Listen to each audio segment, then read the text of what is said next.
Hoje falaremos sobre um assunto muito atual, que é a guerra em Israel. A intenção de trazer esse assunto para vocês aqui é do que isso, na verdade, qual é a relação, o que a gente pode tirar de aprendizado desta guerra em relação a esse assunto que eu venho propagado aqui nas redes sociais, no YouTube, que é o planejamento patrimonial da família aqui no Brasil.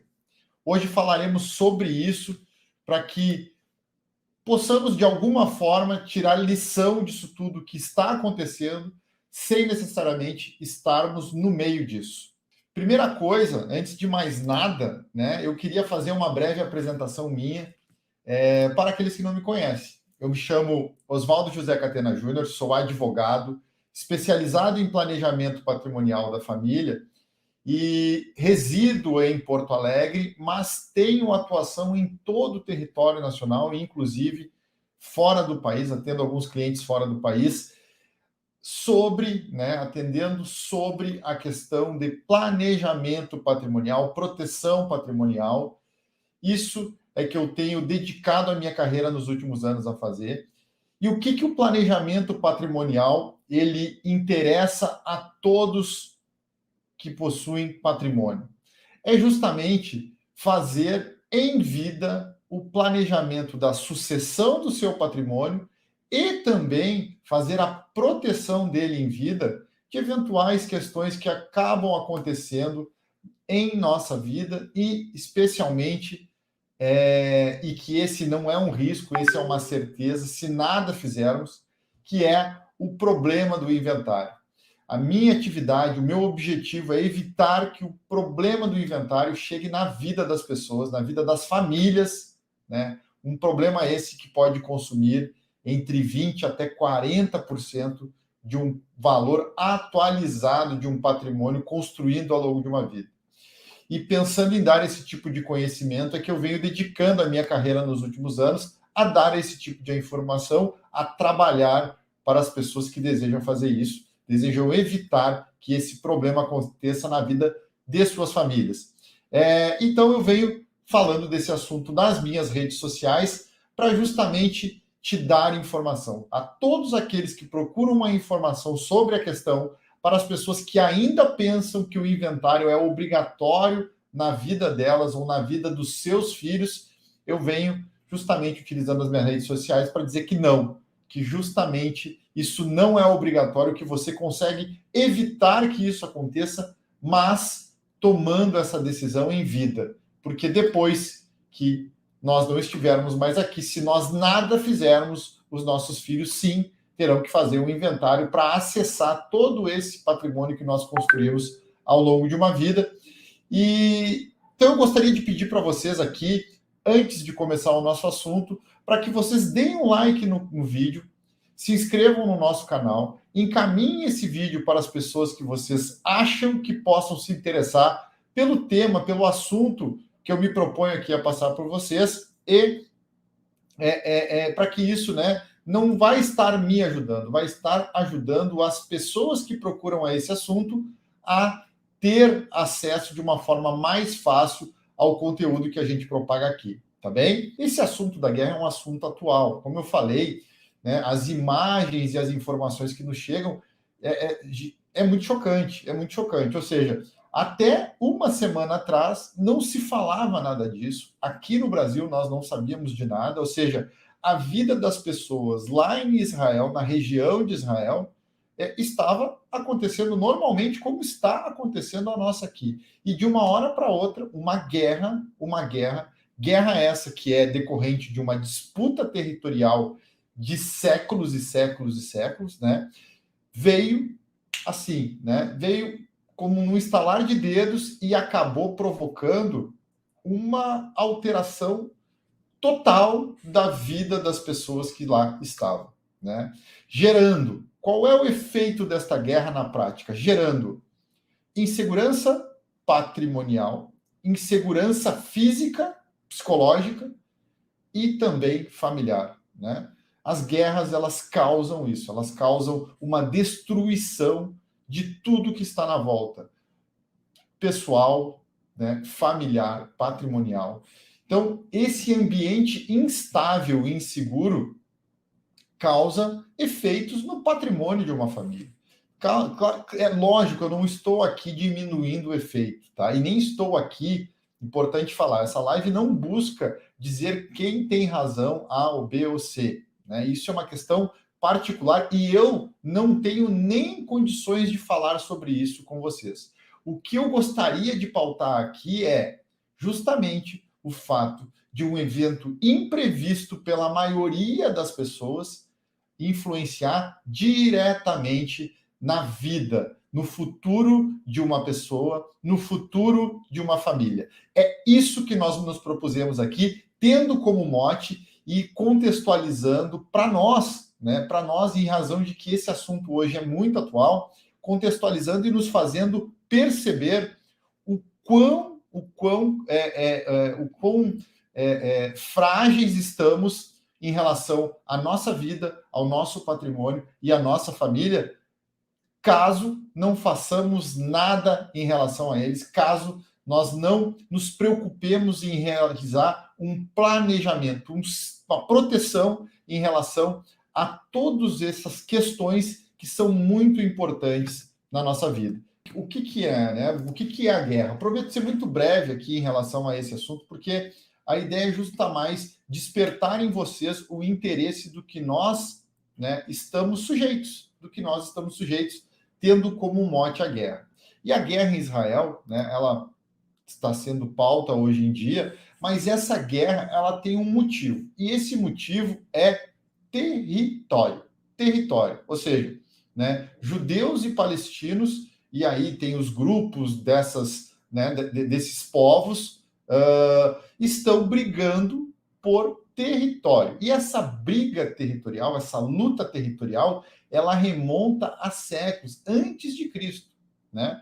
Onde ora um fica no território, ora outro, e assim por diante, né? E sendo o aspecto, ponto mais conhecido por nós nos dias de hoje, é a questão pós-Segunda Guerra Mundial, onde, em 1948, após, né, a Segunda Guerra Mundial, a Liga das Nações Unidas acabou criando o Estado de Israel a contragosto dos palestinos que lá viviam, do povo palestino, né? Isso foi algo decidido pós-guerra, né? Guerra essa que dizimou a população judia, né? Dizimou os judeus e acabou, né, sendo uma espécie de início de reparação a todo o sofrimento, todo o mal que o povo judeu sofreu na Segunda Guerra Mundial. Então foi criado o Estado de Israel, e isso, para nós, nos dias atuais, isso ficou mais evidente, porque desde o início, né, os outros povos que lá estavam, notadamente o povo palestino, não aceitou isso de bom grado, e desde então guerras estão acontecendo lá, com alguns momentos de paz, é lógico, mas a disputa por território é vamos dizer assim, o aspecto principal dessa guerra, ou dessas guerras que vem assolando a vida da população judia, né, e a vida dos palestinos, de uma forma, vamos dizer assim, na nossa realidade mais frequente, a partir então da criação do Estado de Israel. E a gente sabe que território é o lar das pessoas.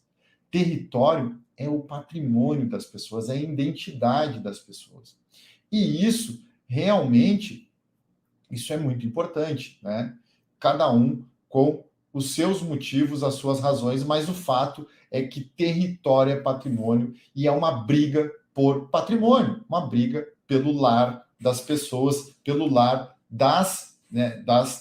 desses povos.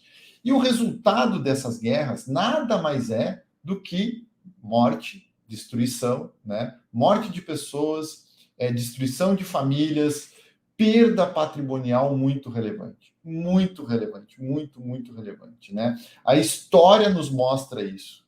Todas as guerras há uma perda muito grande de pessoas e patrimônio. Ainda que algumas pessoas que não participem diretamente da guerra acabem, né, ganhando, às vezes, patrimônio por interesses na realização da guerra, mas o fato é que a população em geral que está no local da guerra acaba invariavelmente perdendo. Famílias são destruídas, pessoas acabam morrendo, patrimônio acaba sendo perdido. E a necessidade de reconstrução de tudo isso. O povo judeu, como eu falei, é um povo que realmente, nos últimos tempos, ou melhor, ao longo da sua história como um todo, sempre foi um povo que participou de muitas guerras, de muita luta. É do DNA do povo judeu, né, estar, né, submetido a guerras, e nos últimos tempos isso tem sido uma constante na vida deles.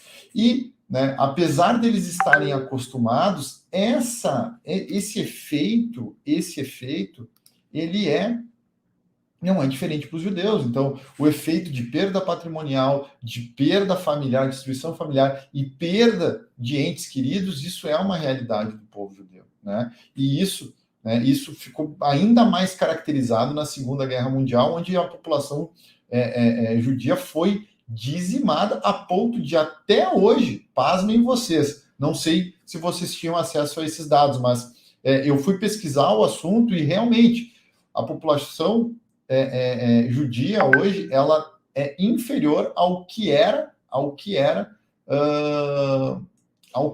antes da Segunda Guerra Mundial, isso mais passados, né, mais de 70 anos, né, do final da Segunda Guerra Mundial. Então, isso é muito sério mesmo, né?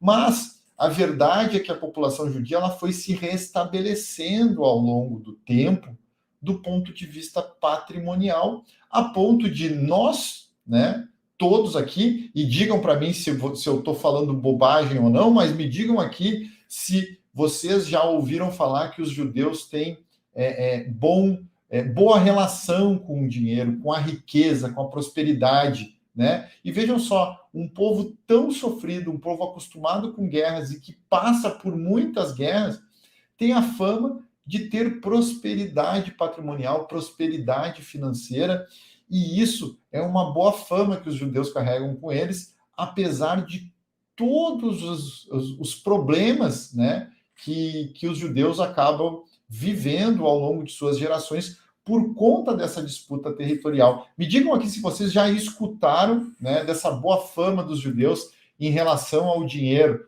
porque nós temos aqui no Brasil vários exemplos, né, de judeus, né, descendentes de judeus que são bem-sucedidos e que têm muita riqueza, têm um bom trato com o dinheiro. Podemos falar o mais conhecido de todos, né, que é o Silvio Santos. Silvio Santos, ele começou como camelô, né, e uma pessoa que sempre empreendeu, que sempre reinvestiu tudo aquilo que ganhou, que sempre cuidou muito do seu patrimônio, que cuida muito da sua família, a ponto de todas as filhas do Silvio Santos, filhos, né, os familiares do Silvio Santos, trabalharem com ele, estarem com ele, ou seja, vejam só, que são características que, né, eu falo aqui do Silvio Santos, mas esse tipo de característica é uma característica do povo judeu. Além do Silvio Santos, o que nós temos aqui? O Silvio Santos é o mais conhecido de nós todos, né? Mas nós temos aqui também o senhor Samuel Klein, falecido senhor Samuel Klein, que é um dos fundadores, né, das Casas Bahia, que acabou construindo o império, vendendo, e depois, acho que antes dele falecer, ele acabou comprando novamente, mas ele, né, veio para o Brasil e acabou construindo esse império, também fazendo comércio, né, empreendendo, né, respeitando muito o dinheiro, trabalhando muito. Temos também, né, os fundadores do Banco Safra, né, e o mais conhecido deles é o senhor Joseph Safra, que acabou criando realmente um império, né, um império onde os seus filhos passaram a administrar esse negócio, a realmente trabalharem, a cuidar desse negócio.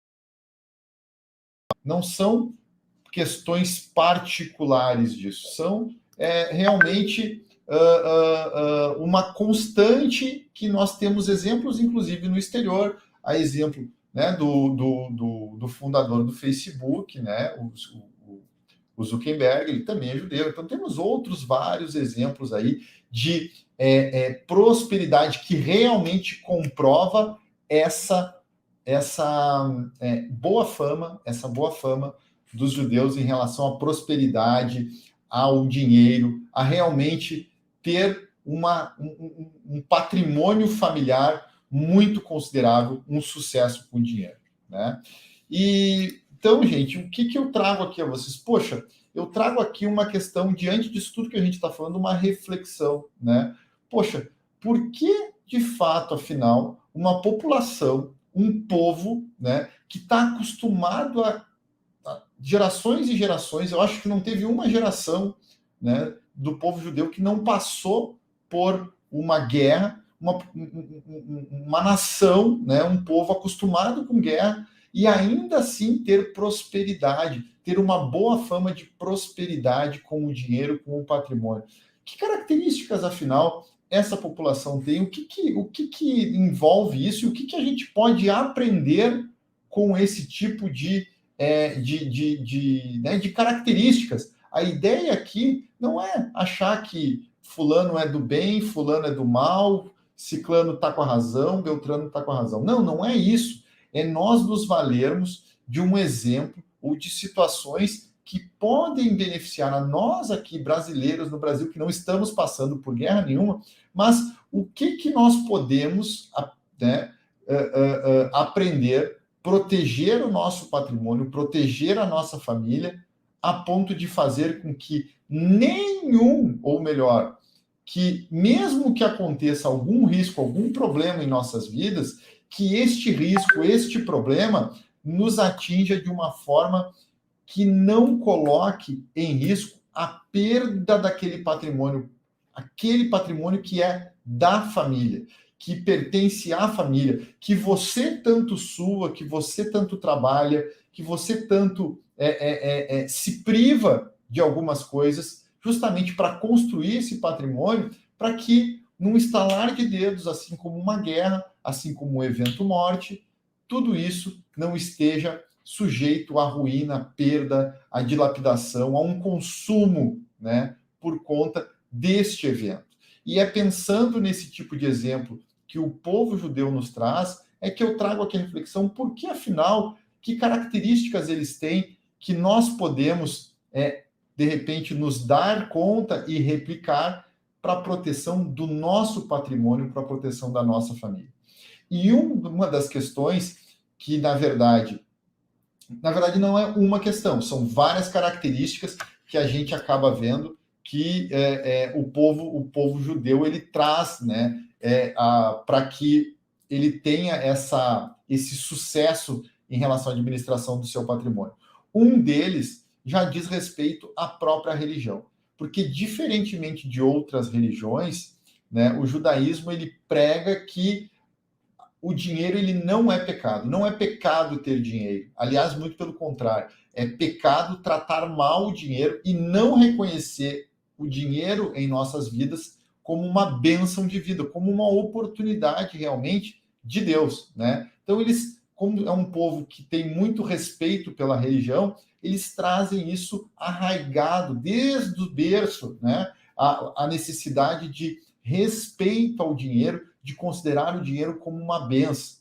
Além dessa questão, o judeu ele traz também uma cultura da autorrealização, da autorresponsabilização, ou seja, ele é responsável pelo destino dele. Ele se responsabiliza pelo destino e pelas decisões que ele tomar. E isso é uma característica muito forte, uma outra característica, um outro pilar que o judeu tem em relação a ele empreender. O empreendedorismo é uma marca desse povo. Por quê? Porque a partir do empreendedorismo, é a partir da autorresponsabilização, das autodecisões, que ele define, né, aonde ele quer chegar, o que ele quer para a sua vida, né? O resultado daquilo ali depende exclusivamente dele. Então, é a questão de estar... E o empreendedorismo, como todos que empreendem sabem, o empreendedorismo é estar sob risco constante, né? Estar sob risco constante. E quem empreende está sob risco constante e, por conta disso, há necessidade de tomar alguns cuidados, de algumas travas em relação a esses riscos, pensando que um risco pode simplesmente destruir todo aquela vida, aquele negócio, aquele empreendedorismo, ele se coloca, né, coloca algumas travas de segurança para que, mesmo que aconteça o risco, aquilo acabe não levando à ruína, aquilo acabe, de alguma forma, lhe danificando, lhe causando prejuízo, mas não a ponto de causar a ruína do seu negócio, da sua vida, do seu patrimônio. E isso, né, é uma marca muito forte do empreendedorismo, uma questão cultural que já vem do povo judeu. Outra questão que é muito importante em relação a tudo isso, além do bom trato com o dinheiro, além da questão do empreendedorismo, de ver a vida como algo que nós temos que empreender, que nós estamos, sim, acostumados a viver com risco, mas aquilo é o caminho para a autorrealização, para aquilo que ele quer em relação ao patrimônio, ao dinheiro. Isso também acaba, de alguma forma, atingindo uma outra característica, que é a coletividade e o senso de ajuda ao próximo, ao seu povo. Então, é muito também uma outra questão que é muito falada do povo judeu, é que o povo judeu se ajuda, né? Fazem negócios, os judeus fazem negócios com eles, entre eles, ajudando a eles. Um senso de coletividade muito forte, muito por conta disso, né? Das guerras que sofrem, né? Dos grandes prejuízos que sofreram ao longo de gerações por guerrear com outros povos. Então, esse senso de coletividade, ou seja, o que é meu pertence a mim e aos meus próximos, a minha família. Um senso de família, por conta disso, também muito forte, de proteção familiar, ou seja, é diferente, ele tem aquilo como algo que é da coletividade, não é dele particular, mas sim da coletividade. Então, vejam bem, eu falei aqui, né, vamos lá, eu falei relação muito boa com o dinheiro, empreendedorismo, falei senso de coletividade, senso de família, de proteção familiar. Falei 4 características aqui que é muito forte. Além dessas 4 características, temos também a questão de justamente saber ter a proteção para os momentos de risco, para os momentos em que estou sob risco, que é justamente a poupança. Poupar parte do que ganha. Então, não simplesmente gastar tudo o que ganha, mas reinvestir para que aquele dinheiro cresça, poupando parte dele. Poupança é essa que serve para investimentos, para que justamente essa poupança lhe ajude nos momentos de maior risco, de maior possibilidade de prejuízo. Veja, tudo isso serve para diminuir esses percalços que a vida tem, né? Ainda mais povo esse que está acostumado a viver no ambiente de guerra. Veja, eu falei aqui 5 características muito fortes que nos servem para a questão patrimonial. Me digam aqui. Muito bacana, olha só, que pergunta bacana aqui. Era exatamente, eles não fazem inventário, vão direto no cartório. Então, veja só, obrigado aqui, HDTVs, né? Fale aqui comigo, coloque aqui seu nome aqui, por favor. Obrigado pela pergunta, tá? Mas veja bem, a ideia da coletividade, do patrimônio pertencer à família, dessa questão religiosa e cultural, ela também encontra algumas reflexos no próprio ordenamento jurídico em Israel, né? Falando aqui do povo judeu em Israel, que é o seguinte: não há, apesar de a transmissão do patrimônio depois do falecimento do pai, né, em Israel, ele acontecer obrigatoriamente por intermédio de um inventário, a exemplo no Brasil. Como é que funciona no Brasil? Eu tenho patrimônio, eu faleço, os meus filhos, para terem acesso ao meu patrimônio, vão ter que fazer um inventário. Até esse ponto é tudo igual, seja aqui ou seja lá. A grande diferença é que lá não há necessidade de pagamento de imposto. Por quê? Porque a ideia é justamente esse patrimônio ficar dentro da família. Aliás, lá o princípio básico lá da herança é a seguinte: tem dois critérios. O critério primeiro se eu nada falar, a ideia é os filhos vão receber o meu patrimônio por meio de um inventário sem pagamento de impostos, tá? Não pagarão impostos. Então, o inventário ele não custa tão caro, ele não custa caro como acontece no Brasil, né? E essa situação, por exemplo, acontece em outros países, a exemplo de Portugal, que também não há cobrança de imposto pela herança, tá bem? Mas, lá em Israel, há possibilidade do inventário ser evitado pela realização de um testamento, ou seja, se eu em vida disser que o meu patrimônio vai para fulano, beltrano e ciclano, esse patrimônio ele vai para essas pessoas sem a realização de um inventário em Israel. Aqui no Brasil, não. Aqui no Brasil, você tem que contratar um advogado, pagar um advogado, entrar com um processo judicial para abrir aquele inventário, o juiz validar o inventário e depois de validado o inventário, validado o testamento, né? A gente está falando de testamento. Depois de aberto o testamento, validado o testamento, há necessidade de se fazer um inventário para que aquele testamento seja executado. Então, para que ele seja perfectibilizado, tem que fazer um inventário. Lá em Israel, não. Lá eles não pagam imposto e é muito mais simples. A ideia lá realmente é cultural. A questão cultural lá é muito forte. O patrimônio pertence à família, aos seus, porque é isso que fortalece a família, é isso que fortalece o povo, né? O Estado de Israel, ele não chega e abocanha aqui parte do seu patrimônio, como acontece aqui no Brasil, né? Como acontece aqui no Brasil, porque a cultura lá realmente ela tem relação com o que o Estado de fato faz, ou seja, aquele patrimônio que é fruto de muito trabalho em vida, ele fica de fato dentro da família. E isso tem relação direta e reta com todas essas características que eu acabei de dizer aqui do povo judeu, que é o trato com o dinheiro, né, o bom trato do dinheiro, a questão da poupança, a questão de se precaver contra riscos decorrentes, né, de intempéries que acontecem no patrimônio, a diversificação, o empreendedorismo, ou seja, as pessoas lá já estão acostumadas a estar sob risco e estar protegido desses riscos. Nós aqui no Brasil não temos, infelizmente, essa cultura. Por quê? Porque são poucos os de nós, são poucas as pessoas, como vocês que estão aqui nesse encontro de hoje, né?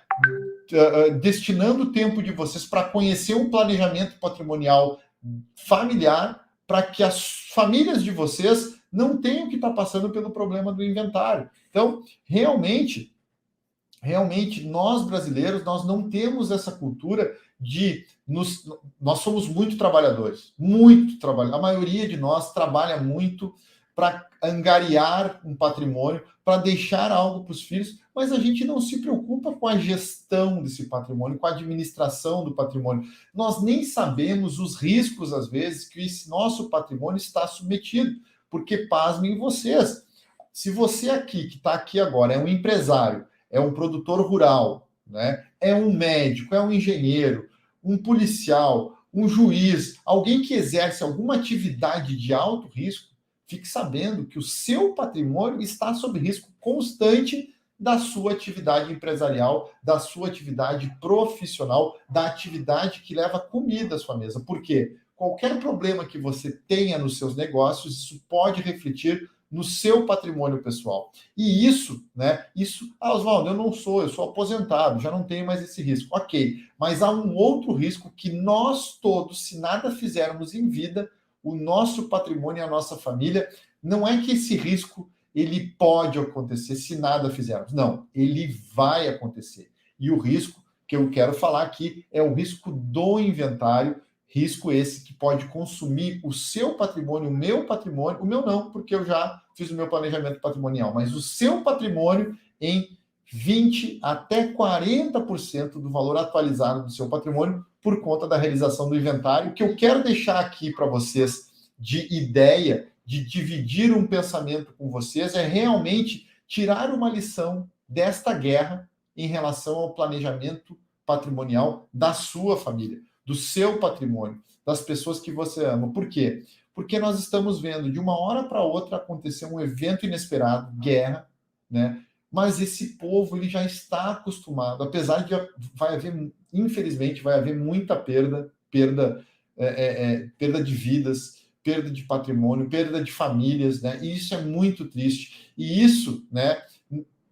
Talvez não tenha como evitar. Mas o que a gente está falando aqui é justamente de tirar como lição que qualquer intempérie pode acontecer conosco aqui no Brasil. Não estou falando de guerra, mas falo desses problemas que eu acabei de dizer.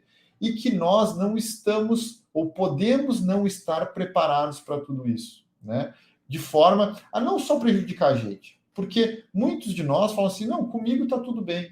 Mas não pensam que qualquer situação que possa acontecer com um indivíduo na família, aquilo reflita para todos os entes da família. Pessoas essas que talvez não saibam da quantidade de patrimônio que você tem, da relevância do patrimônio, e que se sustentam com ele, né? E que você, então, tem que estar preocupado, tem que utilizar o exemplo aqui que eu falei, dessas características do povo judeu, para também estar preparado para os momentos de risco. Porque o evento pior de todos, que é o inventário, esse evento ele acontece no pior momento de uma família, que é o momento da perda do ente querido, e aí vem uma paulada de perda patrimonial, que em alguns casos pode resultar, inclusive, em desunião da família, né? Em briga familiar, a ponto de destruir a família. Briga por patrimônio, né? Briga por território, uma guerra, né? E é isso que eu acho que a gente tem que estar, né?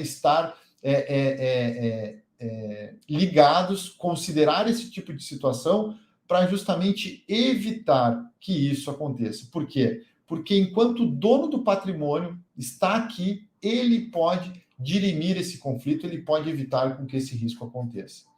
Gente, eu vou aqui responder algumas perguntas. De uma forma geral, era isso que eu tinha para falar para vocês, é trazer essa ideia para vocês, trazer a importância da necessidade de nos alertarmos sobre o risco que todos nós que temos patrimônio, que temos filhos, que temos herdeiros, que temos pessoas que nós amamos e que não gostaríamos de deixar desamparados, né? E que nós estamos correndo em relação à vida como em geral, né? E a importância de nós estarmos preparados para que, se alguma intempérie aconteça conosco, né, que nosso patrimônio e as pessoas que a gente ame tenham a sua perda diminuída, tenham, né, uma vida mais tranquila, sem a necessidade de estar passando pelos problemas que eventualmente você já passou, tá bem? Essa era a ideia. Vou me permitir aqui responder algumas perguntas, tá?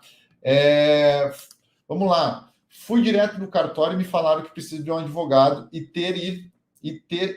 tem que ir pagar alguma coisa na prefeitura e ir até eles para fazer o cálculo, que é uns 3% do valor do bem. Bom, se a ideia, Eni, se a situação que você está falando é inventário, tá?